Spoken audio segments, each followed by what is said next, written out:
Welcome once again. This is Pinnacle Professional College, and today I'm bringing you another lecture on strategic case study. Strategic case study. So, if you haven't already subscribed to this channel, please do so. Tell a friend to tell a friend, and please enjoy the lecture. In our previous lecture, we talked about the Boston Consulting Group Matrix. I touched on it briefly, so I didn't really explain in detail what I meant because I already talked about it in my prior video. All you need to know about the BCG matrix is that it's a product market matrix, which is used for strategic planning. It's a 2x2 matrix, and one side focuses on market growth and the other side focuses on market share of a product. It's very, very important. The objective of this matrix is to assist with the allocation of funds or allocation of capital to different products or business units. So the whole idea behind this matrix is to help with the allocation of funds. So that's very, very crucial. I explained market share and market growth in my previous video. So if you haven't watched that, please do so. Now, let's talk about delve into the BCG matrix in detail. Now you have market growth, you have market share, right? You have market growth and you have market share. There are 4 categories here. Number 1 is the question mark, or what we call the problem child. Number 2 is the star. Number 3 is the cash cow. Number 4 is the dog. So I'll explain each of these categories as it relates to what we are trying to explain, right? So let's start with the question mark. Let's start with the question mark. Now, the question mark is a product with a very low market share in a high growth market. Low market share in a high growth market. Low market share in a high growth market. Now, what does this mean? If we go to the chart that we're looking at initially, right? Where is the question mark? The question mark is in this area. You see here low, right? So low market share. And then if you go this way, see high market growth, low market share, high market growth. Now, this is what we call a question mark or a problem child. A problem child, right? The reason why it's called a problem child is because the market is growing. The growth of the market is very, very high, but the market share of the product is low. So this is a problem.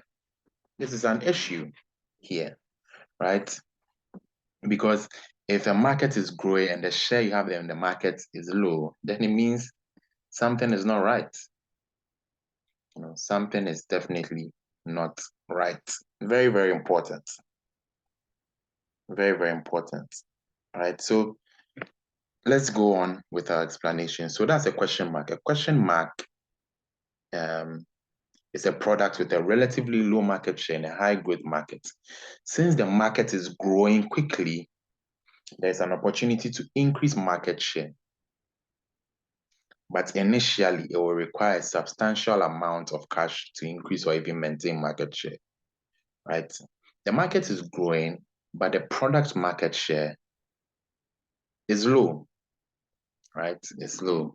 And to increase market share, it will require a substantial amount of cash to be able to increase or even maintain market share.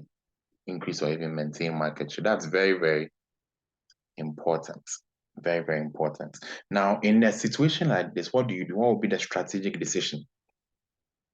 The strategic decision that needs to be taken is whether to invest more heavily to increase market share or whether to withdraw from the market. So you have two options here, right? This is a problem product. The market is growing, the market is doing well, and the product itself, the share of the product market is very, very small. So should you pump more money into it to be able to increase the market share, or should withdraw the product from the market? This is the kind of strategic decision that you'll be making. The BCG analysis states that a firm cannot last long with a small market share, as bigger companies will be able to apply great cost and price pressure as they enjoy economies of scale. Right? So it's very, very important. So for the question mark or the problem child, it's a product with a low market share in a high growth market. Now let's move on to the star. The star has a high market share in a high growth market. A high market share in a high growth market. Now, if you go back to the graph, let's quickly go to the graph. I want to show you something real quick. You see the star here, right? It's the star. It's a high market growth, high market share. That's the star. So any product with a high market share in a high growth market is a star, right? So it's the market leader. The star is the market leader. That's why it's called a star. The star is the market leader. The star is the market leader. It's very, very important.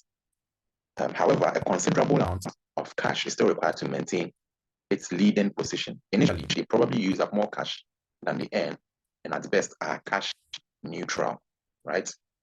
Very, very important. In order for the star to maintain its position in the market, right? In order for that to maintain its position in the market, a considerable amount of cash needs to be invested. Needs to be invested for the product to maintain its leading position, right? But over time, the thing about stars is that over time, stars should gradually become self-financing, right? It should get to a point where it becomes profitable and it should be able to finance itself. And then at some stage in the future, the product should start earning high returns. So that's it when it comes to a star. A star has a high relative market share in high growth markets. I'll move on to cash cow. A cash cow. I'm sure you might have heard this before. A cash cow. A cash cow. When you say a cash cow, what exactly do you mean? When you say a cash cow, what exactly do you mean? A cash cow is a product in a market where growth is lower and possibly even negative. It has a high market share and is the market leader. So let's go back to the chart again and see where a cash cow is, and we can use that to explain. So cash cow, market growth is low, but the market share is high. So these are products with a high market share in a low growth market. So it's very, very important. So please keep that in mind. So a cash cow, as we've already talked about, is a product in a market where the growth is lower or it's low, but it has a high market share, the market leader. It should be earning substantial net cash because it has high economies of scale and will become efficient with experience. So when a company has a high market share, it means that it's large in the market, will have become very efficient and will be enjoying some form of economies of scale. Other companies will not mount an attack as they perceive that the market is old and near decline. Cash cows should be providing the business entity with the cash that it needs to invest in the question marks and the stuff. So in the cash cow is basically a product that has a high market share in a low growth market. It earns substantial cash inflows. It brings a lot of money because products of your company will enjoy product efficiencies and economies of scale. Very, very important. Then you also have the dog. The dog is a product in a low growth market that is not the market leader. It's a low growth market. It's product in a low growth market that is not the market leader. A low growth market that is not the market leader. So let's go back to the chart. If you go back to the chart, you'd realize that under dog, you see low market share in a low growth market. That's a dog. Very, very important. Very, very important. So a dog is a product in a low growth market that is not the market leader. It is unlikely that the product gain a larger market share because the market leader will defend the position of its cash cow. A dog might be losing money and using up more cash than it earns. Right. So with a dog, you need to evaluate the potential for closure. It could also be possible that the dog may be providing positive cash flows, although the entity has a relatively small market share in a low growth market. It's possible that even though this a product has a low market share in a low growth market, it's possible that it's earning some profits and may be bringing in some positive cash flow. So what kind of strategic decision do we need to take in this circumstance? One, the first strategic decision is depending on the cash flow situation of this product. Should we immediately withdraw it from the market, or we should enjoy the cash flows coming from the product for a few years before withdrawing it? one of the things you need to know is that it might be unwise to invest more funds into dogs, into this kind of product, in the hopes of increasing the market share, because first of all, they have a low market share, and the market too is low in terms of growth. So it's not necessary to, it's not prudent to invest more capital in dogs. Very, very important. Now, I just wanted to show you something real quick in the chart that might help you to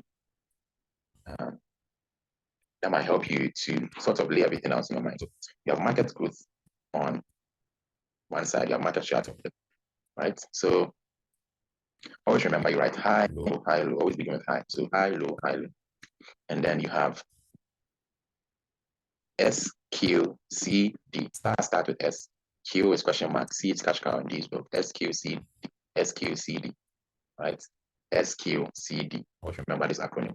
It's a memory aid that you can use to remember this quite easily, right? You know what CD is? A CD is like a compact disk, right? And you have SQ at the top. So stars, you have question mark, you have cash cow, you have dogs. Very, very important. So I hope that helps. If you have any questions on that, you can leave in the comments section. Now, how do you use the BCG matrix? Companies must invest in products and business units for the future. They need to invest in some question marks as well as in stars, and this uses our cash. Right? This certainly uses our cash. So in order to get your product out there, you need to put money into it. But you need to understand, is this product worth putting money into? So, for example, a dog, according to the BCG metric, a dog with a low market share, low growth in a low growth market, it might not be worth it putting money into. Right? The BCG matrix model can help management to decide on a portfolio of product or business units for both short-term and longer-term returns. So here you are looking at how you allocate funds, or you allocate capital in order to achieve the highest returns possible. So here we are looking at deciding the strategies using BCG matrix. Deciding the strategies using the BCG matrix. Deciding the strategies using the BCG matrix.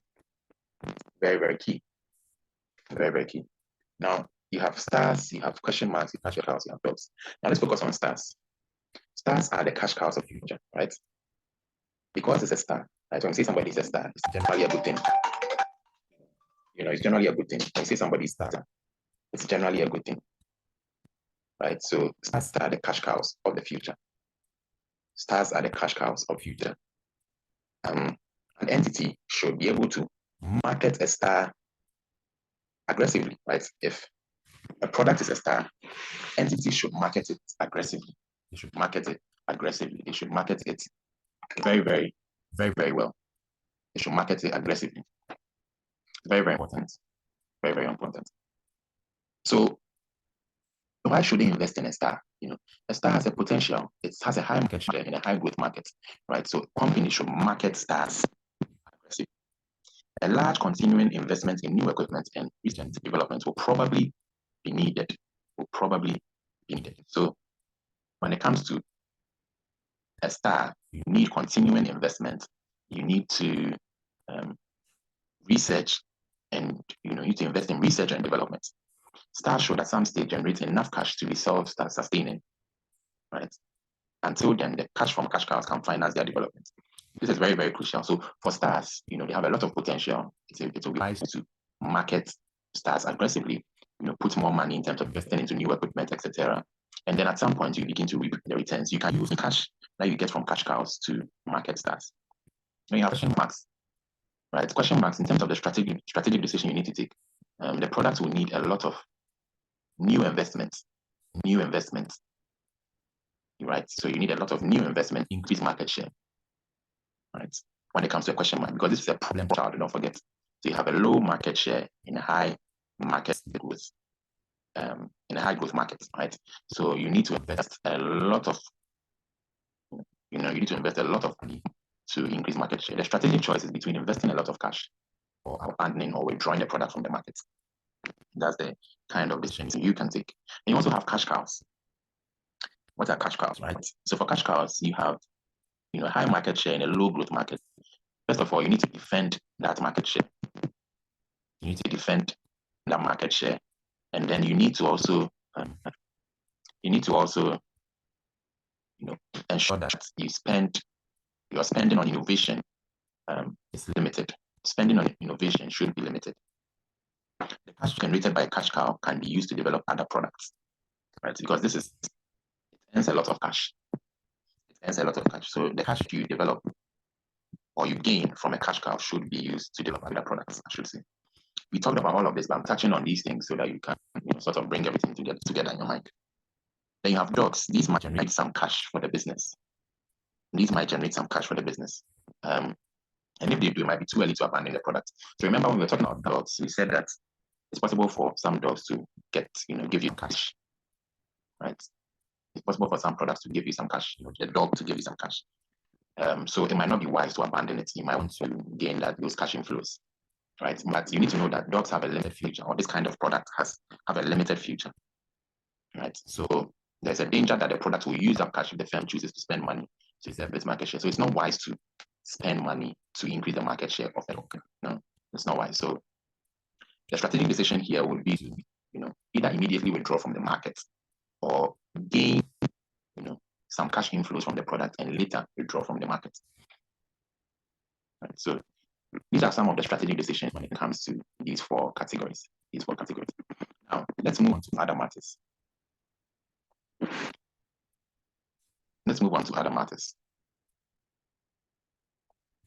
Now, when we look at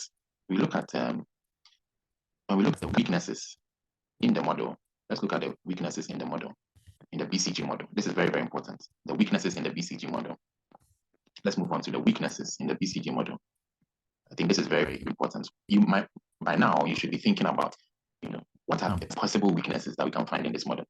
First of all, you would note that there are, 4 categories of products that we are looking at here. 4 categories of products that we are looking at here. So are these all the categories that we think of? Are these all the categories that we can think of? So let's look at some of the weaknesses or the criticisms. There are several criticisms of the BCG model.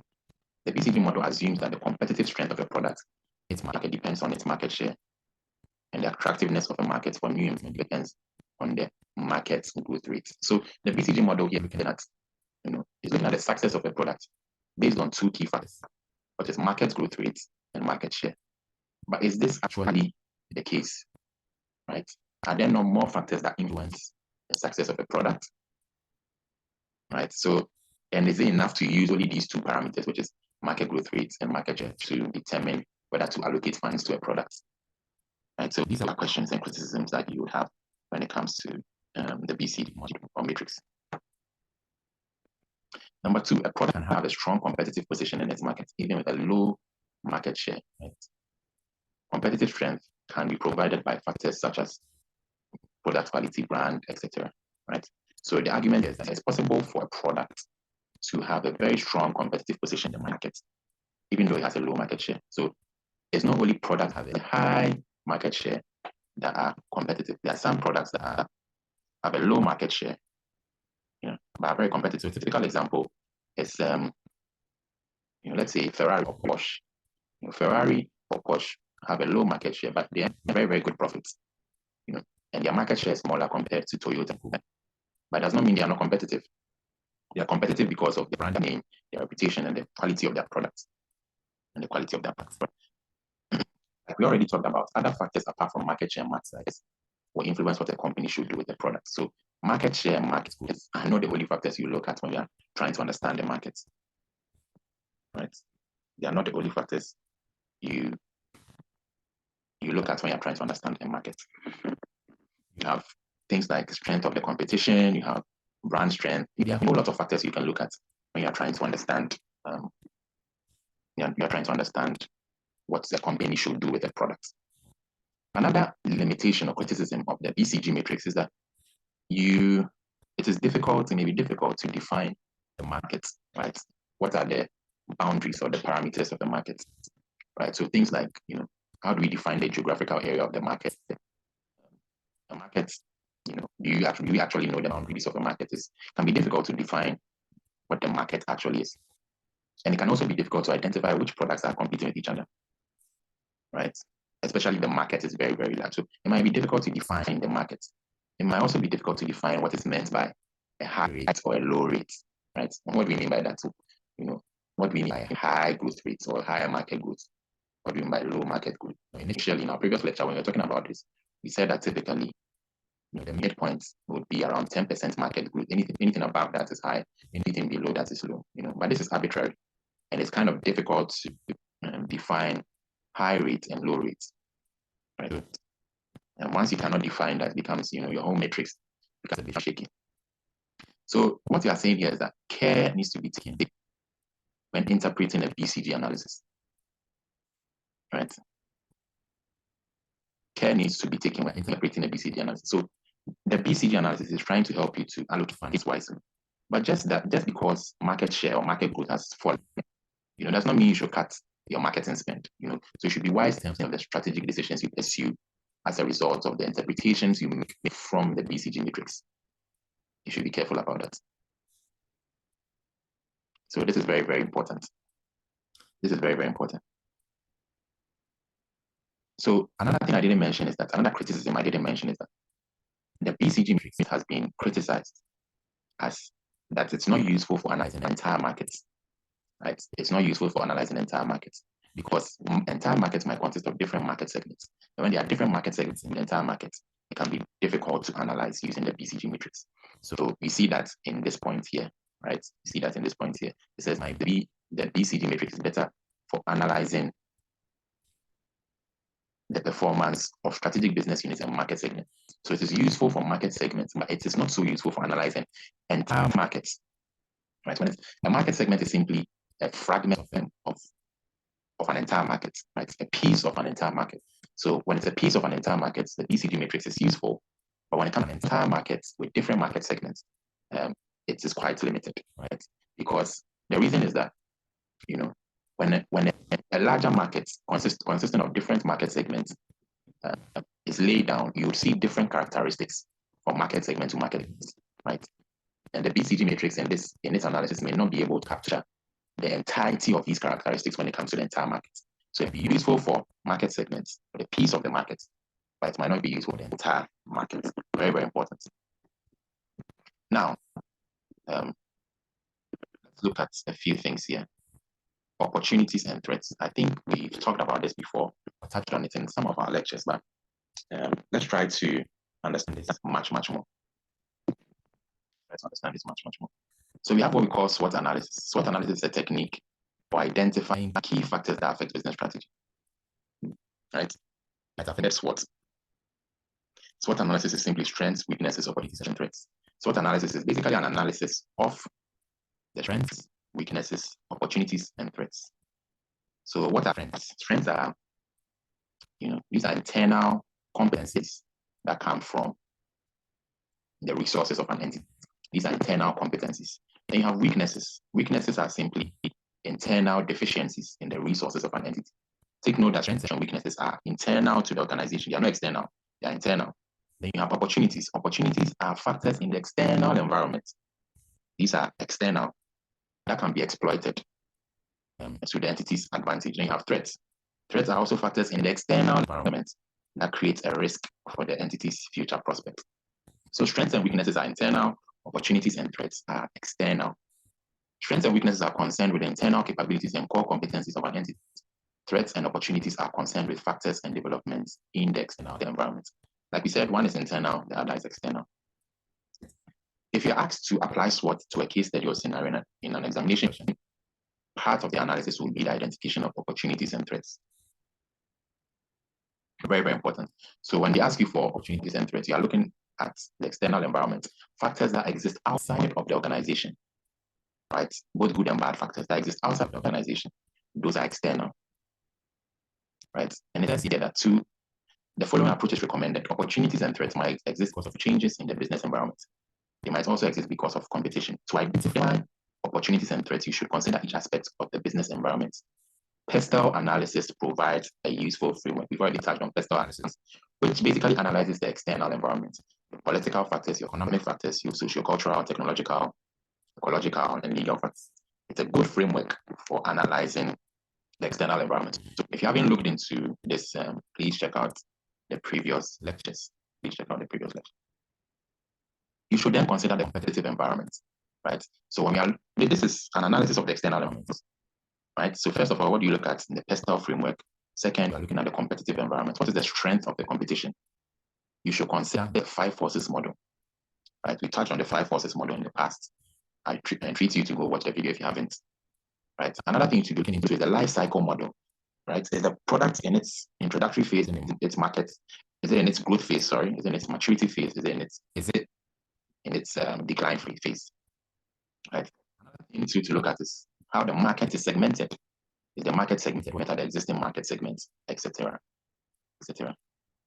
So this is what we are thinking about when it comes to the external environment. You are looking at the personal framework. You are looking at the 5 forces model. You are looking at the life cycle model, etc. You are basically looking or scanning for changes that could happen in the external environment. So opportunities are the good stuff that could happen in the environment that could better the prospects of the company. And threats are the bad things that could weaken the company's prospects. Very, very important. So you have, that's when it comes to SWOT. Always remember this about SWOT. You have strengths, weaknesses, opportunities, and threats, right? Very, very important. Strengths, weaknesses, opportunities, and threats. Strengths and weaknesses are more internal, and then opportunities and threats are more external. So this is where we bring our conversation on competitive forces, BCG Matrix, etc. to an end. We've touched on several things. We've touched on the life cycle model. We've touched on the BCG Matrix. We've touched on SWOT analysis. We've touched on 5 forces model, etc. If you haven't watched those videos, please do so. It will be very, very helpful. So how do we bring everything together, right? To be sure you are on the right track, you need to be able to explain who customers are, what markets are, what industries are, etc. You need to be able to explain the 5 forces model and apply it to practical situations. You also need to understand the product life cycle and its phases. We talked about. You also need to know the BCG matrix, its benefits, how to use it for analysis and strategic planning, and also its limitations. You also need to understand what the SWOT analysis is and how to leverage it to understand what is going on in the internal and the external environment. So these are things you need to understand. So if you have questions, which I'm sure some of you might have, you can just leave a comment in the comment section, and I'll definitely respond to it. So I hope you like this lecture. If you haven't subscribed, please do so. And see you in our next video. Thank you very much and have a good day. Bye-bye.